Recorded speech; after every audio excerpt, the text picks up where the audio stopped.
Assalamualaikum warahmatullahi wabarakatuh. Kami dari kelompok Carang Hidayat 2 dengan spesies bawal laut yang beranggotakan saya Sanda Adi Susilo dengan NIM L1A023080 dari MSP. Saya Lukia Sila Sinaga dengan NIM L1C023049 dari IKL. Saya Galuh Zahra Fitri dengan NIM L1C023078 dari IKL. Saya Priscila dengan NIM L1B023011 dari AKL. Saya Suci Wahdani Dicani dengan NIM L1A023144 dari MSP.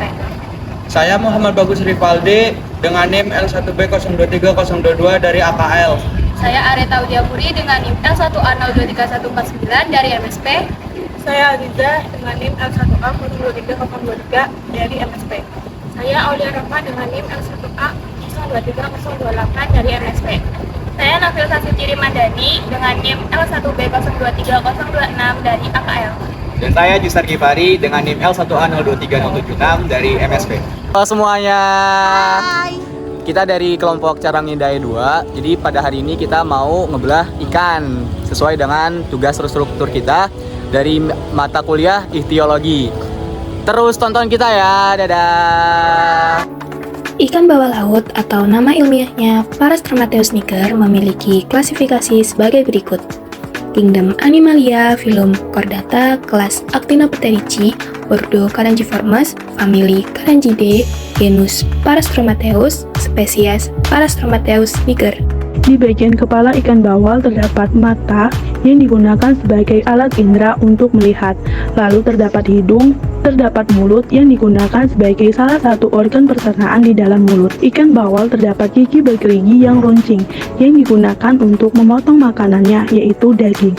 Selanjutnya, terdapat operculum yang digunakan untuk melindungi insang. Bawal laut memiliki bentuk tubuh yang pipih dengan sirip dorsal berada tepat di punggung ikan bawal. Sirip ventral adalah sirip yang terletak di sekitar perut. Sirip ini berfungsi untuk menyeimbangkan posisi ikan serta mengatur ketinggian ikan di dalam air. Ikan bawal memiliki sirip ekor dengan jari-jari lemah dan berbentuk cagak. Pada bagian bawah sirip ekor berwarna merah yang merupakan ciri khusus dari ikan bawal. Anus pada ikan bawal laut terletak di bagian posterior tubuh ikan. Anus pada bawal laut juga berfungsi sebagai saluran untuk mengeluarkan sisa makanan dan kotoran yang tidak digunakan lagi oleh ikan. Sistem reproduksi pada ikan bawal laut bersifat eksternal, di mana proses fertilisasi atau pembuahan terjadi di luar tubuh ikan betina. Pemijahan biasanya terjadi di perairan yang tenang dan dangkal, yang memberikan kondisi optimal untuk perkembangan telur dan larva. Pemijahan ini sering dipicu oleh perubahan lingkungan seperti kenaikan suhu air dan peningkatan curah hujan, yang menciptakan kondisi ideal bagi reproduksi ikan bawal laut. Lambung merupakan organ pada sistem pencernaan yang berfungsi sebagian besar dalam mencerna makanan yang dimakan oleh ikan.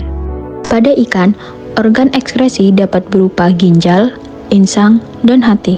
Ginjal bertugas untuk mengeluarkan zat sisa metabolisme berupa urea serta mengedarkan kembali zat yang masih dibutuhkan. Di dalam operculum terdapat insang yang merupakan organ pernafasan pada ikan.